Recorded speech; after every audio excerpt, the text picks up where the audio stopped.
Acompáñenos en un viaje a través de los universos que vibran dentro de los libros. Bienvenidos al corazón de las palabras. Conduce Pablo Silva Olazábal. Produce Gustavo Germán. Auspicia Biblioteca Nacional y Centro Cultural de España.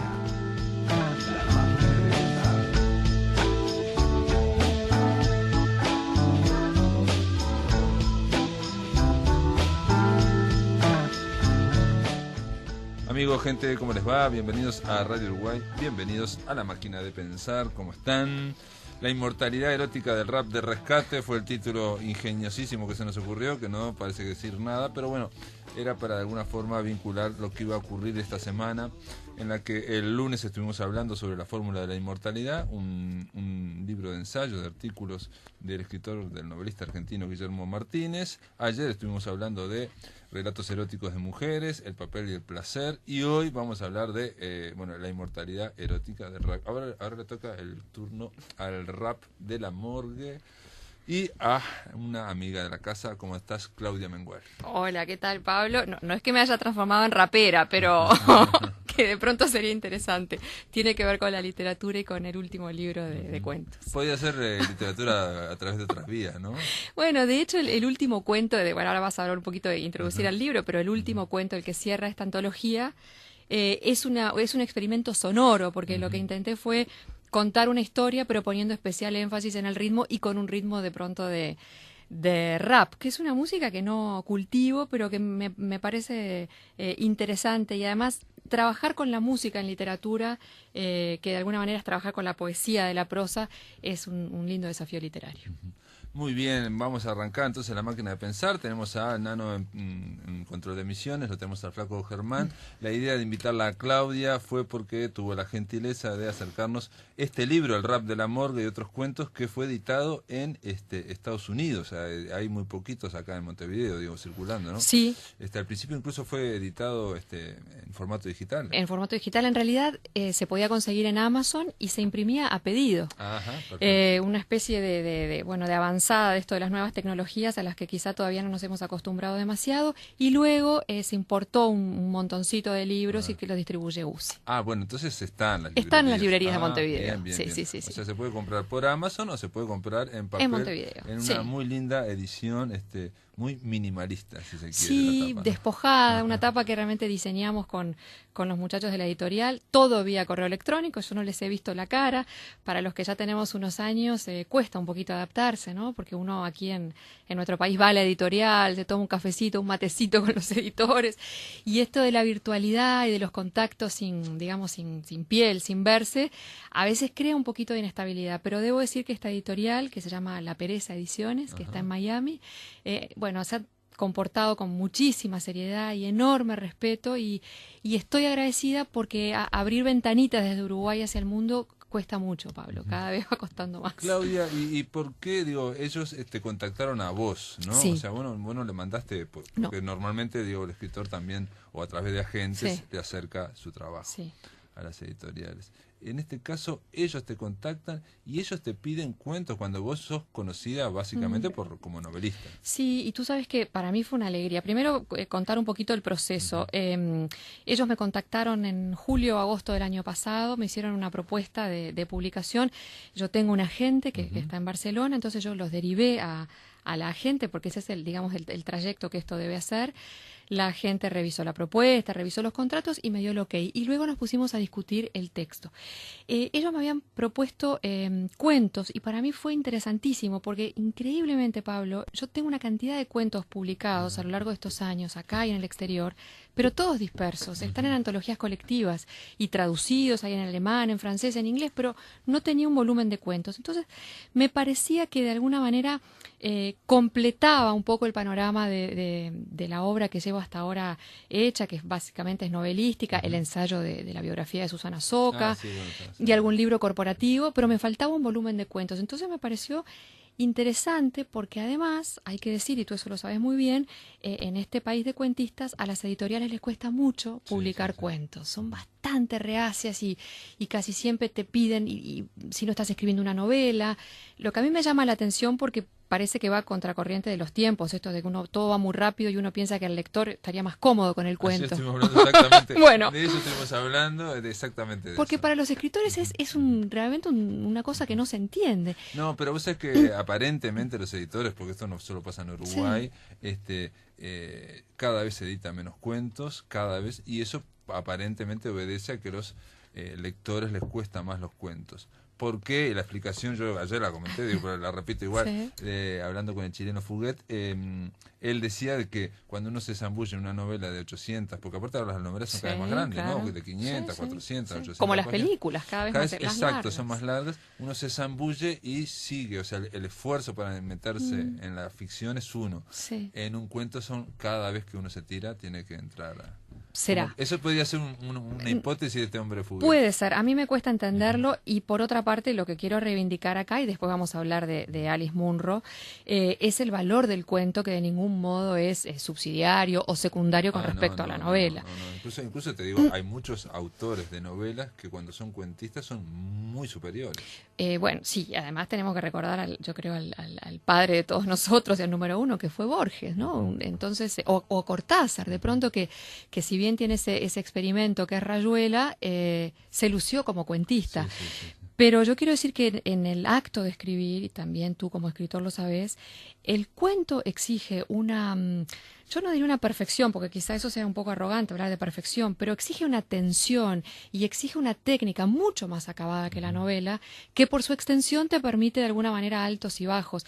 Entonces yo creo que también es una falacia decir que el cuento se escribe más rápido, que es más sencillo de escribir y que es más sencillo de leer. No. Un buen cuento puede tomarte a veces años, porque uno está puliendo y corrigiendo. Y sobre todo con los cuentos, por lo menos me pasa a mí, es muy difícil leer más de 2 cuentos en el mismo día. Digamos. En cambio, en una novela uno puede ir surfeando. Sí, porque el cuento tiene esa capacidad de concisión y esa capacidad de esconder, la capacidad de sugerencias, la posibilidad de esconder aquellas cosas que se sugieren pero no se dicen, y uno espera o aspira a que el lector lo complete y se involucre. Entonces uno lee un cuento bien estructurado y eso queda repicando a veces durante horas y basta para el alimento de un día, ¿no? Claro. En este caso, el Rap de la Morgue y otros cuentos, me sorprendió ver un cuento por el cual yo conocí a Claudia Mengual, tuve el honor de conocerla, llevando ella este cuento precisamente a un concurso que organizamos en la Facultad de Derecho y que creo que sacaste un premio,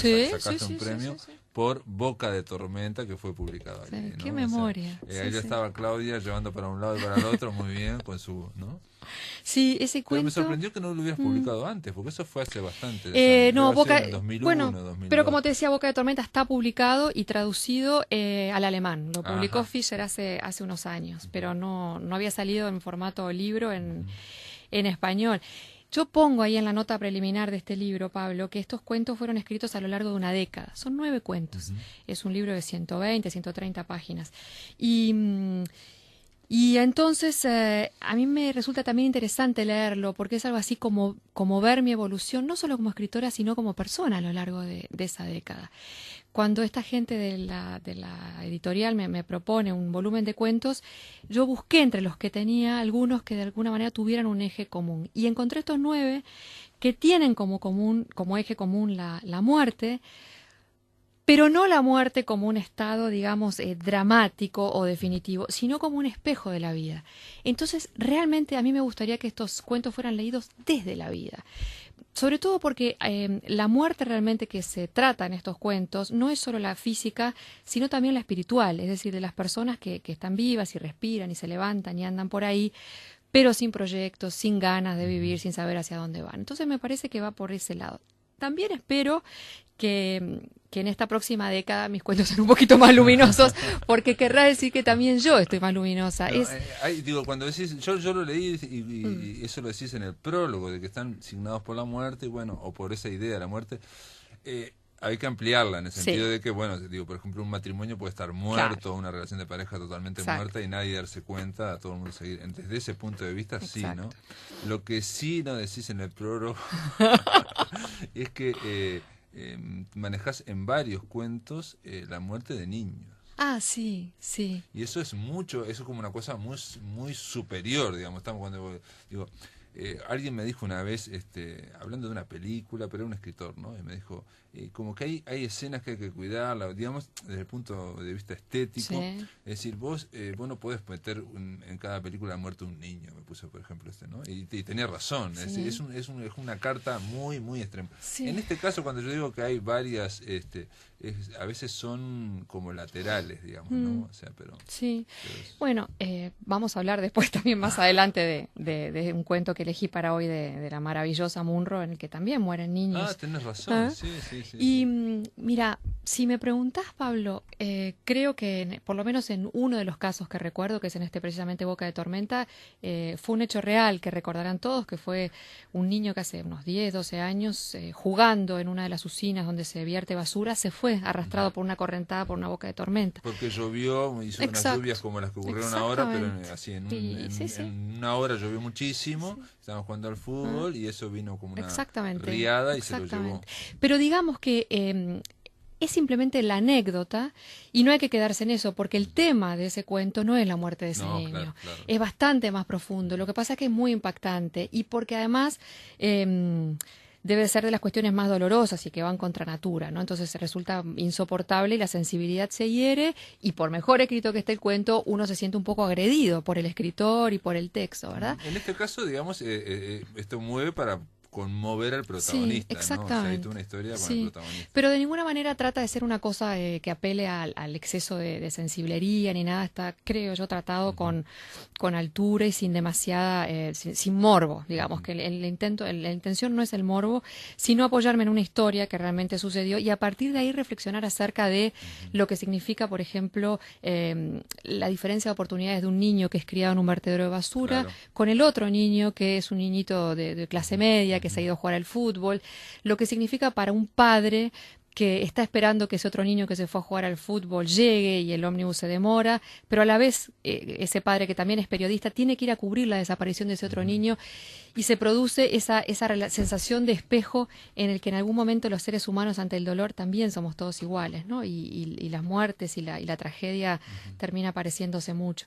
O sea que realmente yo quisiera que los lectores por supuesto, disfrutaran de la anécdota, porque también la literatura tiene que tener una cuota de entretenimiento y yo creo que los cuentos tienen que contar, tienen que narrar una historia, pero mi aspiración es que puedan ir más abajo y que puedan ver lo que está escrito entre líneas, ¿no? Y el tema, el asunto del que estoy hablando.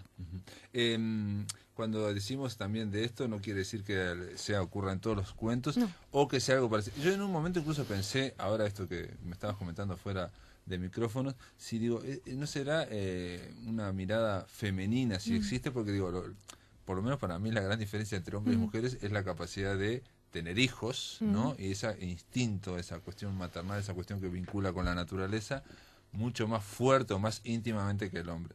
Entonces, por ejemplo, también hay otro cuento, no vamos a decir el final, pero el primer cuento donde el elemento niño también está muy lateral, pero dice, bueno, en ese auto iban dos niños jugando atrás. Exactamente, ¿no? Sí.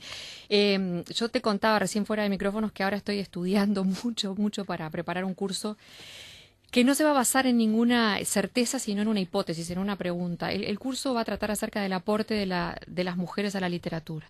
Y la hipótesis, lo que yo me pregunto es si existe un aporte de las mujeres como mujeres a la literatura, porque, como te decía hoy, si existe, entonces deberemos hablar de literatura femenina, que es un concepto que está en discusión. Entonces lo estoy estudiando realmente con muchísima atención, porque además me permite también entenderme a mí. Y es cierto, Pablo, que a lo largo de estos 15 años que vengo publicando, la cuestión de ser mujer pesa al momento de publicar y pesa al momento de ser leída. Tú sabes que yo empecé... ¿En qué sentido pesa? Bueno, yo empecé a ganar lectores, hombres, cuando empecé a publicar hace 7 años las columnas en la revista Galería, Nobleza Obliga. Y entonces yo creo que los hombres que no se acercaban a lo que yo escribía, porque probablemente le temían por prejuicio que fuera una cosa rosa, con ¿viste? Esa cuestión que habitualmente se entiende por literatura femenina o novelas de amor, en fin. A partir de las novelas fueron conociéndome y perdiendo el miedo, y entonces ahora recibo comentarios de las novelas y de los cuentos de hombres. Y eso para mí fue interesantísimo. Pero hubo que romper ese prejuicio. Entonces, estos cuentos, casi todos, habrás visto que tienen protagonistas masculinos. Sí. E incluso están algunos escritos en primera persona con narrador masculino. Y estoy recordando ahora que mis 2 últimas novelas también tienen protagonistas masculinos. Yo esto tendría que estudiarlo, más bien tendría que alguien analizarlo desde afuera porque a mí me cuesta mucho verlo. Pero a mí me parece que es un poco esa resistencia a la etiqueta, ¿sabes? Es también un poquito poder mostrar que la mujer frente a la literatura puede tomar distintas voces, como los hombres las han tomado, pensemos en Madame Bovary y Flaubert, y hacerlo bien sin necesidad de caer en el estereotipo. Pero eso es algo que realmente quizás le deberían decirlo otros y no directamente yo. Es difícil, digo, creo que es difícil a un narrador, a un hombre meterse en narrador mujer y viceversa, me parece a mí, pero digo, eso depende de cada uno. Pero vos, por ejemplo, que has sido jurado en el MEC y en otros lados, cuando estás leyendo los inéditos, ¿te planteás este de ser mujer? No, porque realmente no me importa. Este de ser no sé qué. No me importa. Te voy a decir más. O digo, no es que te plantees. Si surge Si surge, exactamente. Si surge como elemento. Francamente no. Te cuento 2 cosas. Una graciosa y un poquito liviana y otra un poco más interesante. Desde hace unos años, con Hugo Fontana y Carlos Maggi, formamos parte de un jurado que se hace todos los años. Y una vez que, cuando llega ese momento maravilloso, después de que uno debate, que uno va a abrir las plicas para los sobres, para ver quiénes son los ganadores, que es lindo, porque además en este medio tan pequeño uno siempre se encuentra sorpresas. Y a veces jugamos un poquito entre los 3, hacemos como una apuesta interna de es varón, es mujer. Claro.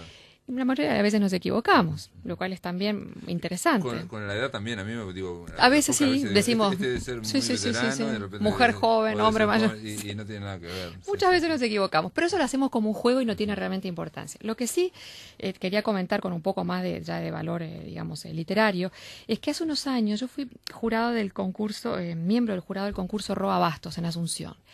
Y en ese concurso que se presentaron, ya no me acuerdo cuántas novelas, ganó una novela que se llama Chico Bizarro y las moscas, que es de una dureza, pero también de un humor. Es una cosa un poco al estilo, ¿qué te diría? Tarantino, ¿no? Esa cosa de violencia, pero con humor y con inteligencia. Y los otros miembros del jurado y yo estábamos convencidos de que se trataba de un hombre joven, claro, maduro, digamos un cuarentón, pero hombre. Cuando abrimos el sobre, resultó que era una señorita. Perdón, resultó que era una mujer, no sabíamos la edad, es una mujer que ya fue una enorme sorpresa. Sí. Y el momento de entregar la entrega de premios, el día de la ceremonia, resultó que la mujer era una chica de 20 o 21 años, delgadita, que parecía que se iba a quebrar, y había escrito unas cosas aterradoras. Nosotros decíamos, ¿pero qué hay ahí por debajo? Incluso le decíamos a los padres y nos reíamos, tengan cuidado porque no saben lo que tienen en casa. Pero eso, de alguna manera, demostraba un talento literario maravilloso. Entonces, yo creo que uno puede jugar y uno puede especular, pero la literatura va por otro lado, ¿no? Incluso yo tampoco estoy de acuerdo en que los escritores todos alcancen la madurez después de determinada edad. Tenemos casos maravillosos, por ejemplo, estoy pensando en Rimbaud, por decir un caso, pero se me ocurrirá una cantidad. Sí, ese es un caso extremo. Muy extremo, muy jovencito, y además después no escribió más. Pero está lleno de casos en los que las personas en su juventud escriben la mejor parte de su literatura. Muy bien, después de la pausa, amigos, continuamos aquí. Estamos conversando con Claudia Mengual sobre este libro, El rap de la morgue y otros cuentos. Y después Claudia nos va a recomendar un cuento que no es de ella, que es de una señora que recibió el premio Nobel el año pasado. En el aire de Radio Uruguay, La Máquina de Pensar.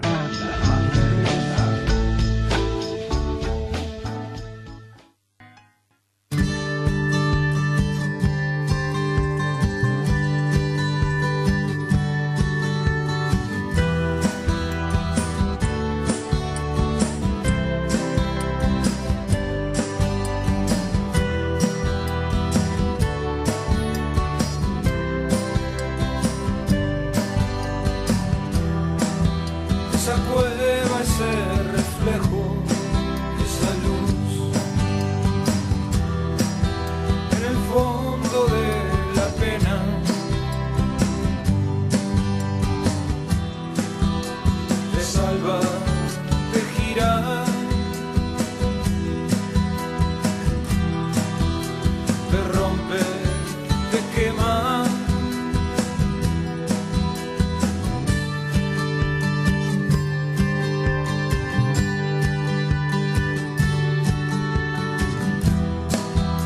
según querer esa grieta, esa luz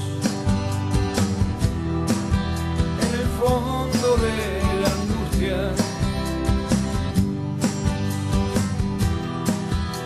Te salva, te rompe, te salva, te gira.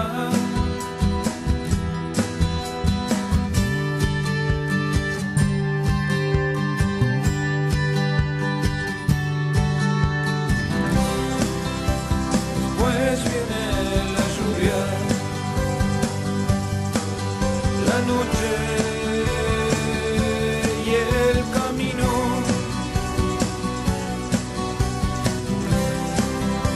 El humo, los espejos, y estás vivo,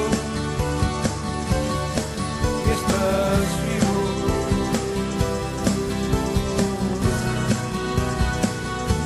Y estás vivo.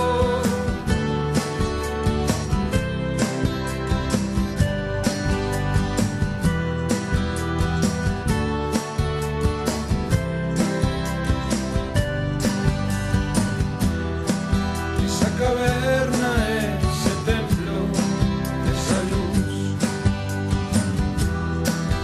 en el fondo de la nada.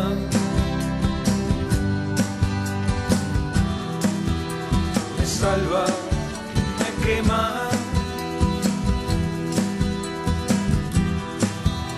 me salva, me quiebra.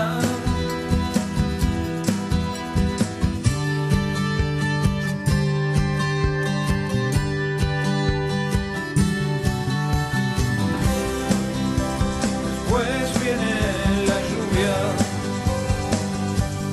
proyectada en el camino.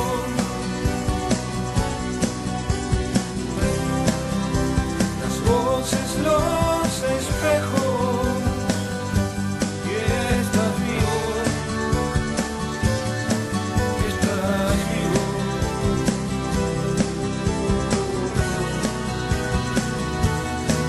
Estás vivo. Estás vivo.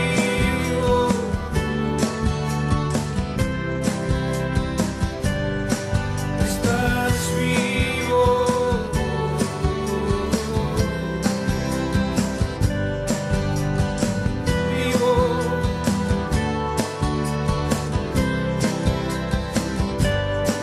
Estás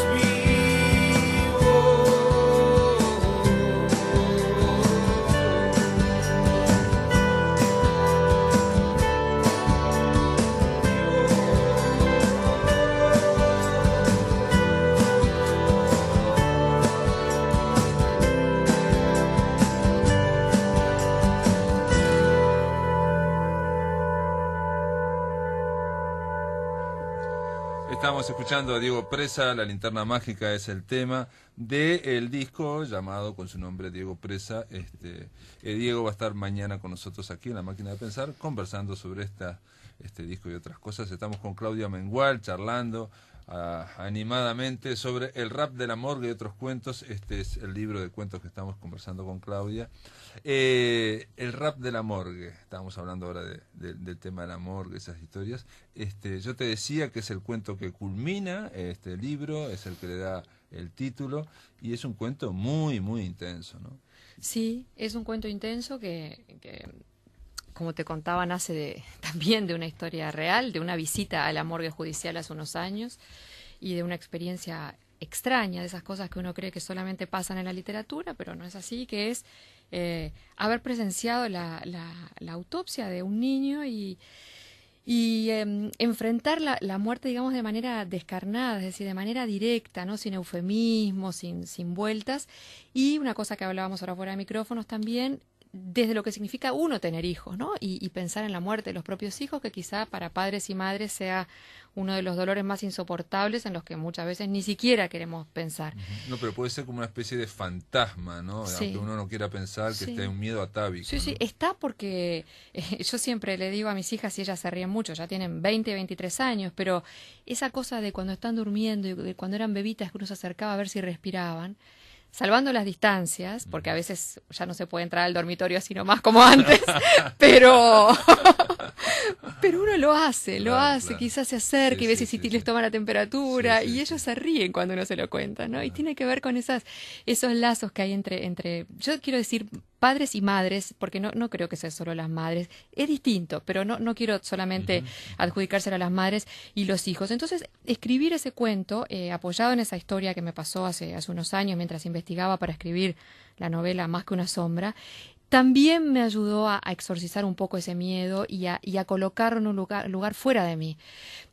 Que también para eso sirve la literatura, ¿no? Cuando uno pone en palabras y lo ve escrito, los miedos se corporizan, uno los ve, los enfrenta de otra manera, y en ese sentido yo entiendo que es terapéutica. Así que me gustó escribirlo y me gustó experimentar con lo que decía hoy más temprano, escribir con ritmo, ponerle a las palabras un orden tal que de alguna manera se pudieran leer en un ritmo cortadito, como si fuera un rap. Por eso también es muy breve, porque no quería demorarme mucho en una prosa, digamos, estirada, sino contar las cosas de manera rápida y salpicadita, tal cual como si fuera un rap. No, y aparte se trata de una visita a la morgue y tiene una unidad de tiempo y de lugar, ¿no? Que lo cual lo hace más concentrado, ¿no? Sí. O sea, aquí no hay, es un cuento muy despojado en el sentido de que no hay, va directo al asunto y el asunto es ese, Sí. simplemente es una visita a hablar con un médico que justo está haciendo la autopsia con un ayudante de un niño que cayó de una azotea, ¿no? Entonces lo único que hay asistimos a lo que siente el protagonista y bueno, lo que puede ocurrir con cada uno, ¿no? Reconstruir de alguna forma y ahí aparecen los miedos de cada uno, ¿no? Sí, y aparece también lo que te decía hoy, que se puede hacer una lectura entre líneas, que es la vida que ese niño tenía antes de morir, que era una vida probablemente tan terrible como la muerte que después tuvo, ¿no? Un niño que digamos, sufría violencia doméstica. Por eso te decía, Pablo, que yo quisiera que, más allá de quedarse en la anécdota, que puede ser un poco luctuosa y un poco entristecedora, los lectores, y yo apelo a la inteligencia del lector y además los invito a que entren a lo que escribo, puedan meterse e ir un poquito más allá y leer entre líneas, porque a mí me parece que la literatura tiene que ser un empujoncito, no solo a contar todo, sino a invitar a que el lector participe, digamos, en las preguntas y en las respuestas que uno además no tiene, porque realmente uno lo que hace es seguir planteando las preguntas que se hace todos los días. Por lo menos yo no escribo desde la verdad, sino más bien desde la duda.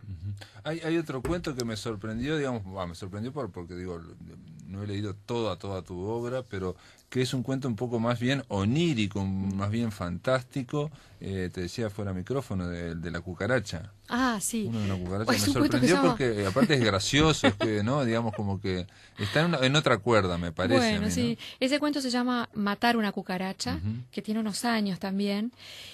Y ahí es un final incierto, cada lector verá lo que quiera ver Ujú. y será responsable de lo que quiera ver, porque yo tengo una relación súper fluida con los lectores a través del correo electrónico y a veces me escriben y me dicen, ¿por qué usted escribió tal cosa? Y yo le digo, ¿pero y por qué usted está leyendo tal cosa? ¿Dónde está dicho eso? Entonces, en ese cuento a mí me parece que el final queda abierto y que el lector se haga cargo de lo que lee. Está bien. Y si le resulta terrible, que se pregunte por qué le resulta terrible. Si lo terrible no estará dentro de él realmente. Claro, ahí también te pasaste para escribir ese cuento, capaz que no te diste cuenta, pero en otro miedo atávico, ¿no? Que no es solamente femenino, ahí también, ¿no? Yo no sé, enano, que está ahí, nos está escuchando, el tema de esa aversión que hay a pisar una cucaracha. Hay gente que no le gusta nada matar cucaracha, Nano dice que no, que es experto. Pero bueno. Es muy desagradable. Es muy desagradable. Aplastar una cucaracha. Sí. Es muy desagradable. Sí. Y nos Doy confronta. fe en mi casa y no solo no es cuestión femenina. No, es feo. Nos confronta con el asco, ¿no? Uh-huh. Que es otra cuestión interesantísima de explorar. Cómo nos enfrentamos al asco y si a veces el miedo, la desesperación son más fuertes incluso que el asco. Pero ese cuento explora también un terreno que a mí me interesa mucho, que es el de la locura. Uh-huh. El umbral de la locura. ¿Quién dice quién está loco? Los cuerdos, pero los cuerdos ¿desde dónde miran la locura? Desde su cordura. Es muy difícil.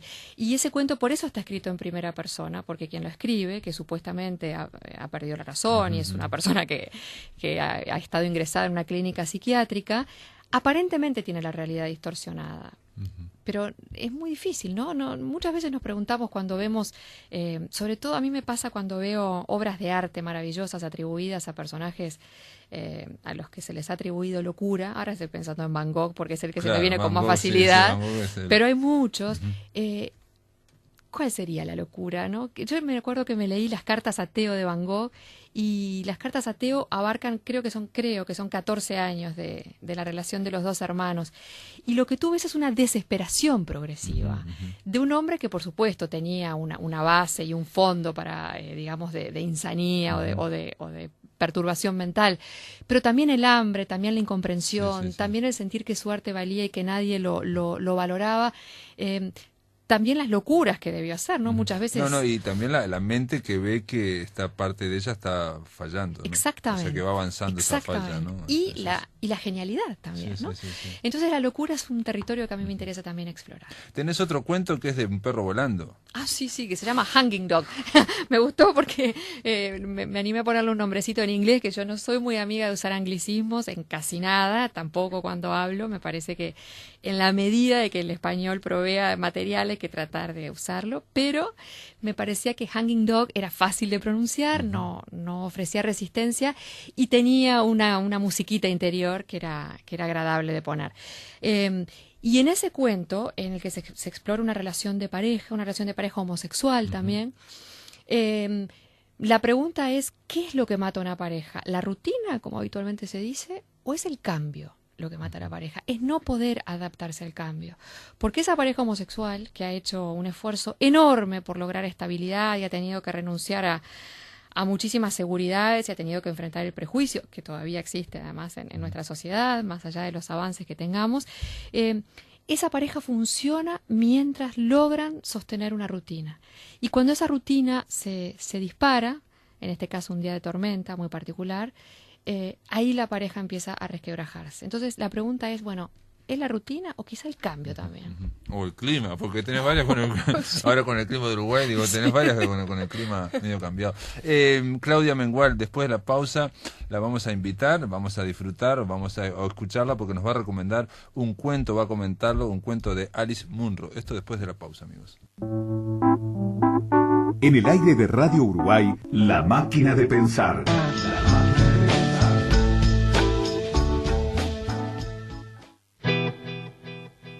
Cuentos. Recomendados. Capitales. Fundamentados. Cuentos que te vuelan la cabeza. Nuestro escritor de hoy. Otro cuento esencial en nuestra biblioteca imaginaria de cuentos calificados. Como un cuento de una historia. Cuentos calificados, el turno es para Claudia Mengual, yo ya lo anuncié, así que el suspenso se terminó porque va a arrancar. ¿Con qué arrancamos? Cuando ustedes me pidieron que eligiera un cuento, casi que no dudé. De hecho, fue una respuesta inmediata en el mail, que fue Dimensiones de Alice Munro, que pertenece al volumen, al libro titulado Demasiada Felicidad. Es el cuento que abre ese libro. Yo primero quiero decir, Pablo, no sé si vamos a hablar de Alice, pero que yo celebré muchísimo el Nobel de Alice Munro. Estaba en el Festival de la Palabra en Puerto Rico y nos vinieron a avisar en una sesión que lo había ganado y yo grité como un gol. Después me di cuenta de que había estado un poco fuera de lugar, aunque mucha gente gritó y aplaudió. Y lo que yo quiero decir que el motivo por el que celebro no es porque sea mujer, que me parece una cosa un poco simplota y un poco panfletaria, también porque es mujer, pero no solo. Fíjate que en la historia del Premio Nobel, desde 1901, solamente a 13 mujeres se les ha dado, ¿no? Y yo creo que 90 y pico de hombres, ¿no? Porque hay que sacar los años de la Segunda Guerra Mundial, o sea que, bueno, eso también hay que celebrarlo, pero sería, digamos, chiquito de mi parte quedarme en eso. Yo celebro por dos motivos fundamentales. Uno, porque es honrar el cuento, lo que veníamos hablando hoy. Ella es una cuentista. Y entonces es poner al cuento en un sitial que hasta ahora había estado un poquito relegado en favor de la novela. Eso es lo primero. Y creo que le va a hacer mucho bien a la literatura, que va a remover lo que significa la publicación de los cuentos, o eso espero. Pero además, y eso tiene que ver, eso sí, un poco con mi personalidad poco sociable, poco ermitaña, a mí me gusta esta mujer lo siguiente, siempre que se da un premio Nobel, uno enseguida empieza a buscar las cuestiones políticas, las conspiraciones, se lo dieron a este para pegarle al otro. Y con Munro es muy difícil, y te digo que el ejercicio lo he hecho con amigos escritores. ¿Por dónde encontrar la conspiración?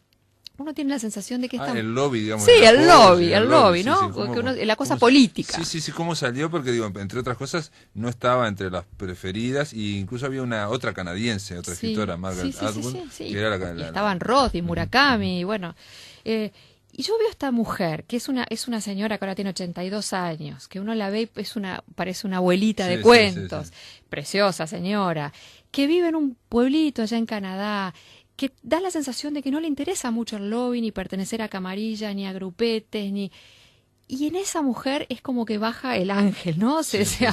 Alguien que vos me decías que escribe cuentos más básicamente porque siempre estuvo criando a sus hijos, con su familia, no tenía tiempo para hacer grandes novelas. Sí, se casó muy jovencita, a los 20, a los 21 ya tenía su primera hija, después tuvo 2 más, una de ellas murió a las poquitas horas de nacer, pero digamos que criar esas 2 hijas con pocos recursos, vigilando esa librería que todavía existe. Yo invito a tus oyentes que entren en la página de Munro Books. Creo que es su primer esposo que la maneja. Ella cuenta que en los momentos que las niñas se iban a la escuela y entre que entraba un cliente y otro, ella escribía con sensación de falta y de horror porque estaba haciendo una cosa improductiva. Siempre con ganas de escribir novela.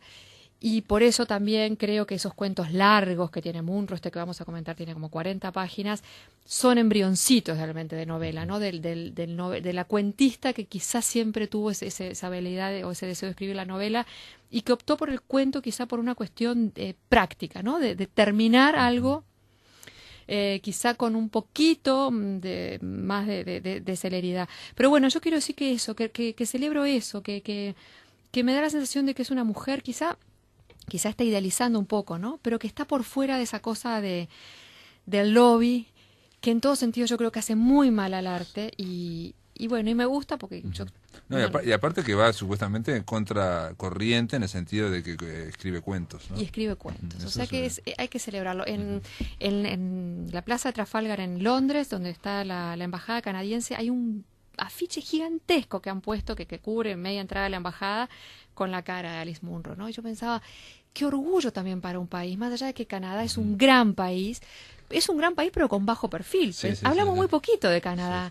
Y que pueda proyectarse al mundo a través de una escritora de las artes, a mí me parece una cosa maravillosa. Así que estoy contentísima porque además esta mujer viene de una generación de enormes cuentistas estadounidenses. Pensemos que con 82 años es de la generación de Carver, por ejemplo, ¿no? Es de toda esa camada estoy pensando de Cheever, ¿no? Salinger, más o menos. Y claro, probablemente también un poco opacada por esos grandes nombres. Entonces, que ahora refulja de esta manera, a mí me parece una cosa preciosa. Estoy encantada con el género. Los cuentos de ellas me da la impresión que parece que los escribe como de lejos o una cierta distancia y que, te decía, es que no hay esa aparentemente concisión. Ella empieza a contar como si estuviéramos conversando casi de alguien, ¿no? Empiezas a... Sí, más allá de que después de que uno lee un poquito acerca de su biografía, todos están, como nos pasa a todos, vinculados a su vida, ¿no? A esa cosa de pequeño pueblo semi-rural canadiense. Sus protagonistas son básicamente perdedores, como los de Carver, pero con una diferencia. Los perdedores de Carver, que el prototipo se le llama el gentle loser, mira que dije que no iba a usar anglicismos y estoy usando uno, como perdedores amables o simpáticos. Los perdedores de Carver, digamos que llegan a un punto de degradación media. Los de Munro tocan fondo, es decir, da la sensación de que llegan al fondo de la miseria humana, llegan a matar. Y, como en este caso, llegan a matar lo más querido, que son los hijos.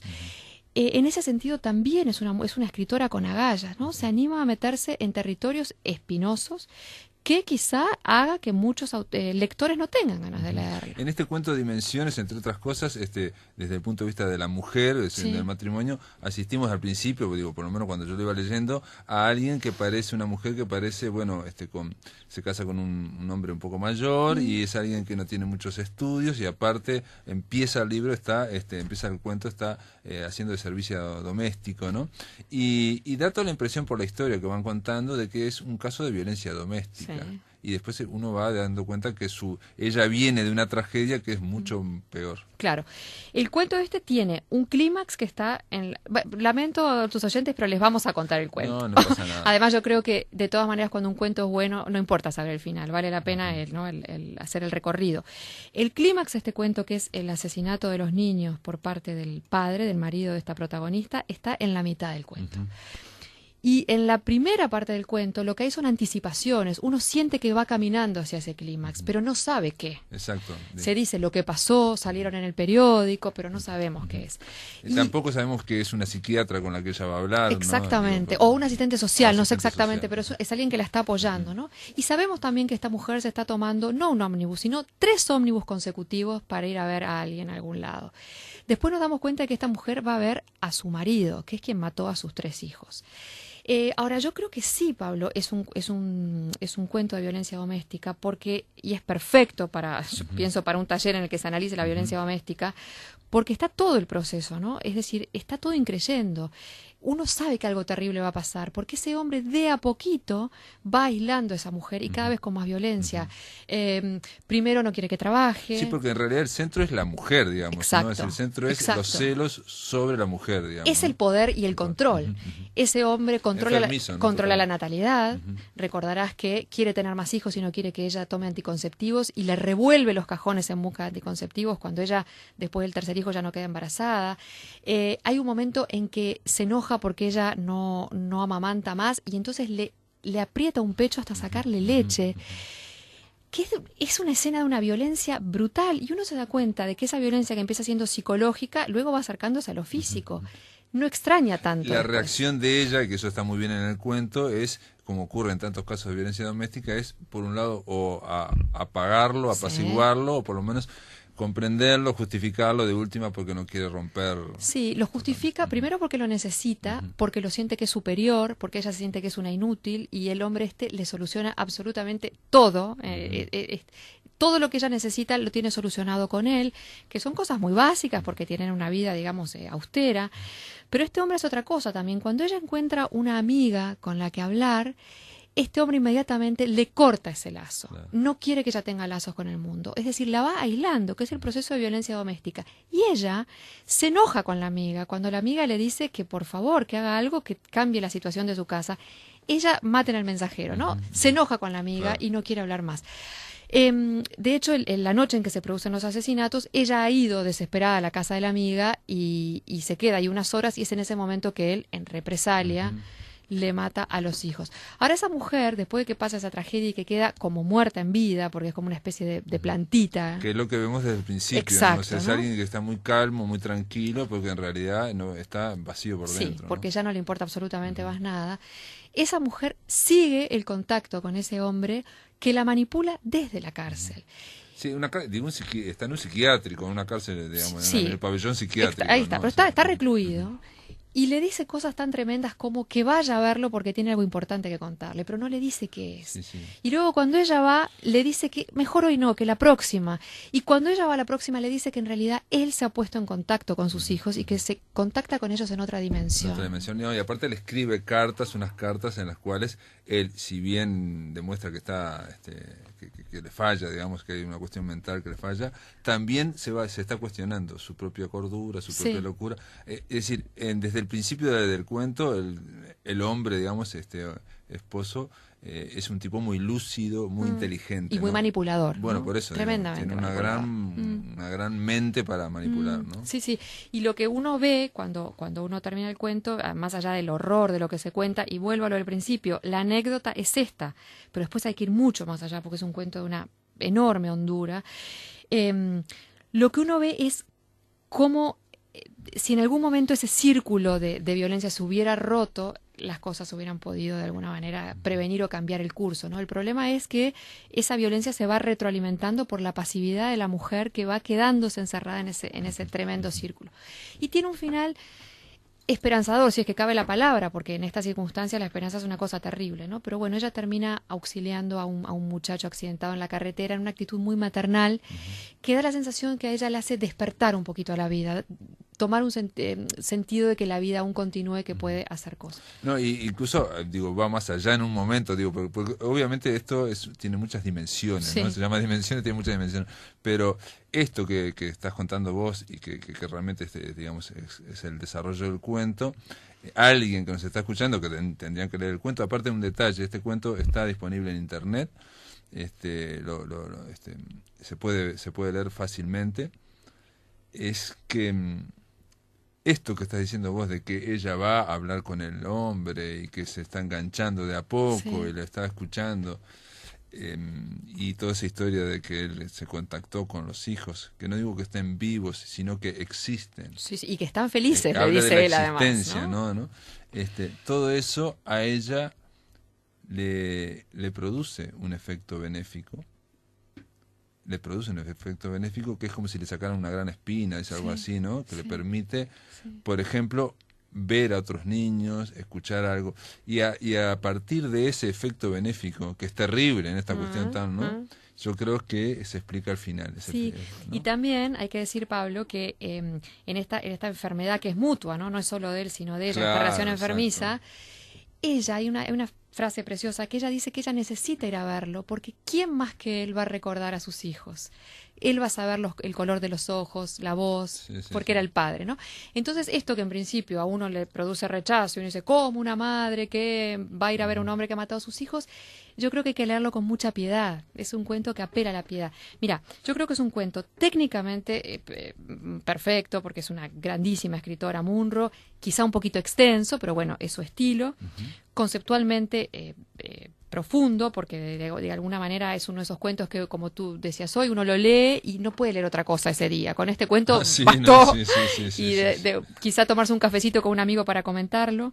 Es ameno porque está contado, la técnica y el estilo de Munro son sencillos, no tiene una técnica enrevesada. Eso es muy importante. Sí. Todos los cuentos son muy accesibles. Totalmente. Y no es fácil hacer algo accesible y a la vez que sea muy profundo. Sí, digamos, porque que no sea profundo.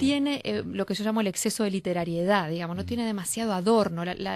Las piolitas de la literatura no se ven en Munro. Y también es un cuento de enorme vigencia. Yo no sé exactamente en qué año fue escrito este cuento, pero es un cuento que se puede aplicar hoy, pero también lo podemos trasladar hace 50, 100, 150 años, porque finalmente las relaciones humanas y las relaciones de poder y de dominio, bueno, han variado, pero en su esencia no han cambiado tanto. Entonces a mí me parece que es un cuento estupendo. Yo realmente entiendo que haya personas que a veces digan no tengo ganas de amargarme la vida. Aparte un detalle de Alice Munro, Sí. que digo, el narrador, lo que se está escribiendo, siempre es objetivo, hay una distancia. O sea, Absolutamente. esto que estamos contando de este hombre cuando habla Sí. es una gran objetividad. Sí, o sea, sí, en sí, ningún sí. momento, o de esta muchacha que parece que es muy bien, pero después vemos que está hablando con este hombre, es muy... Bueno, nosotros sabemos que a Munro se le llama la Chekhov canadiense, ¿no? Y tiene que ver con ese estilo Chekhov, o quizá ahora estoy pensando un poco también en una cosa flaubertiana, ¿no? De poder de poder trabajar mucho la lengua, es decir, preocuparse por las palabras, que en la traducción probablemente se pierden un poco, pero no engolosinarse con la cuestión poética. No adjetivar y Sí. no opina tampoco, Sí, parece que sí, no. sí. Y los cuentos terminan un poco siempre, Sí. te dejan picando. Sí, ¿no? y por supuesto O sea, que perturba. como un final abierto. Ah. Es decir, parece que se cortan en un momento y decís esto porque se terminó Sí. acá, Sí. justo que se estaba poniendo Sí, tan sí, sí, bueno. sí. Bueno, esto echa por tierra también, entre otras cosas, y volviendo un poco a la literatura femenina, la cuestión de la literatura rosa y liviana. Esta es una mujer que escribe con dureza, que escribe de cuestiones importantes, de cuestiones existenciales, profundas, y lo hace estupendamente bien. Y que escribe también de amor, pero sin caer en la cosa un poco, bueno, melosa, que es lo que nos rechina un poquito. Es una prosa diáfana, transparente, y como decías, bueno, no hay grandes adornos y aparte va directo a los bifes, Sí, ¿no? O sea, exactamente. siempre hay una acción, ¿no? Siempre Sí, se sí, está sí. avanzando rápidamente. Y las escenas, porque eso yo creo que tiene que ver con un poco la novela. De repente pone los diálogos en una sola escena y después los cuenta, todo lo demás lo va contando, Sí, ¿no? tiene dos cosas interesantes. Usa una técnica de diálogo mixta en la que usa guiones y paréntesis, entonces te mecha, hay que verlo para entenderlo, pero en un mismo párrafo te mecha la conversación de los dos personajes, una especie de estilo indirecto libre, muy, muy particular, muy sui generis. Y también, como los textos, los cuentos son de una extensión considerable, se permite algunas descripciones de ambientes, alguna cosa de paisaje, no tanto en este cuento, pero sí en otro, y algunas descripciones físicas que no son centrales, pero que te, digamos... dan el ambiente, dan sí, el clima. ambientan, dan el clima, dan el sí, sí, clima. otros personajes secundarios, Dan- digo, ¿no? Sí, sí, son Otros cuentos que te toman 1 horita o 2 de lectura. Sí, sí, cómoda, sí, ¿no? sí, sí, sí. Muy bien, Claudia Mengual, gracias por estar aquí, gracias por las recomendaciones, amigos. Cuentos calificados, estamos hablando de este cuento Dimensiones, un cuento bastante largo, pero que es muy accesible en internet. Gracias por estar acá, amigos. No, gracias a ti por haberme invitado. Amigos, mañana vamos a seguir, vamos a recibir al músico Diego Presa, lo dijimos, y vamos a tener la columna de rescate al frente está el sargento Martín Bentancor, que nos va a traer el rescate un escritor argentino olvidado, muy amigo de Jorge Luis Borges, se llama José Bianco. Esto es todo, amigos, que lo pasen muy, pero que muy bien.